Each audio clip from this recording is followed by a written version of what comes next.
السلام عليكم ورحمة الله وبركاته. Somalia. Somalia. Somalia. Ini kan dolar. Mantap hadi weyn ayaa ila ina shirkada ka qaybgalo jaliyada bara iyagoo dhibaato gooni u yahay in loo hambaliyo amlo tiraan loo tago walaalkeena حسن الشيخ محمود runtii kulligeena la socono guusha cad ah uu ku gaari doorashada oo 42 sano kadib si xalaal ah la arkay Soomaaliya oo doorasho ka dhacay kaasa guusha weyn guusha khaaska hadina waxaan dirinaa professor Maxamed Sheekh Cusmaan Jawaari usoo codkiisa sidaas oo kale ku helay si sharaf ah si nidaam ah haddana ma had gaar waxaan u celinayaa ma aha oo saaxiibkay Jawaar oo saaxiib anahay laakiin habkaas uu hogaamiyay baarlamaanka doorashada madaxweynaha nidaamkaas uu hogaamiyay waa nidaam geesnimo ah iyo dadnimada ah farin gaar waxaan u diray hadda professor Jawaari hadalkii uu dambeeyay uu ballan qaaday oo yiri waxaan ballan qaadayaa inay dhacin sidii sanooyinkan dambe prime minister ka madaxweynaha isqabtaan baarlamaanka iyo madaxweynaha isqabtaan kan iyo kan shaatir isku jiido inay dhacin yaa ku ballan qaadayaan hadda yani Jawaari aliyo kula socda weligaana calooshaada iyo afkaada soo socon jireen waxaan ka codsaynaa inaad hijilistida intaan hay dhibaatooyinka u weyn Soomaaliya waa ay helin madaxdii heshiis dhibaatooyinka ay keeneen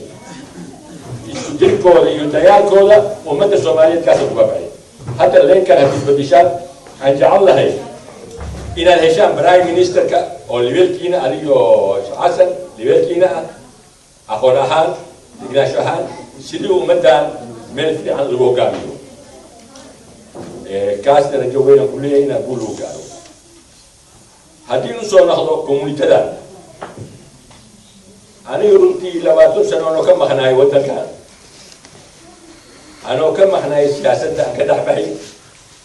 mahad gaar ah waxaan u jeedinayaa abukaato Ahmed Mohamed Atiq mahad gaar waxaan u jeedinayaa Maxamed Ali Bana mahad gaar waxaan u jeedinayaa Sid Bakar Muqdar oo intii iskaashaday yiraahdeen war dhibaatooyinkan ka socdo magaalada aan ka hortagno wadanka beelaheena isu keeno isla markii waxay ku heleen taageero beelaha joogan Barawa ama Xaatimi Halan ama Biida ama Sharaafta isla markii waxay heleen taageero beelaha Xaatimi Biida iyo Sharaafta ay joogan Mombasa iyo Kenya waxay dhaxleen dadkii saasay ku mudowdaan saasay isku yimaadeen guulo badan way gaareen hadaba haddii dadka saas isbahaystaan hoggaan fiican ay helaan ani waxaan aaminsanahay in guul weyn laga gaaro yaa la raacay 2 qofood 3 qofood oo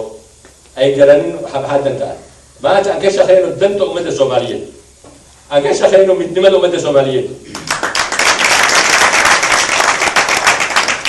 qaladaad yar oo dhaco yaa si kale loo fasirin aan ku dadaalna saxno madaxweynaha la saxi kara prime minister la saxi kara ra'iisul baarlamaanka la saxi kara kalooyin oo soo jeedi karta laakiin hadii timaad ashunka ku aadamaya meel magaayada fariisanaya waa aytamaya daawa keenay Soomaaliya waxa u baahan yahay ummadda oo idin koo dhan baa mas'uul ka tihiin nin walba roolkiisa ayaalo Soomaaliya ha noolaato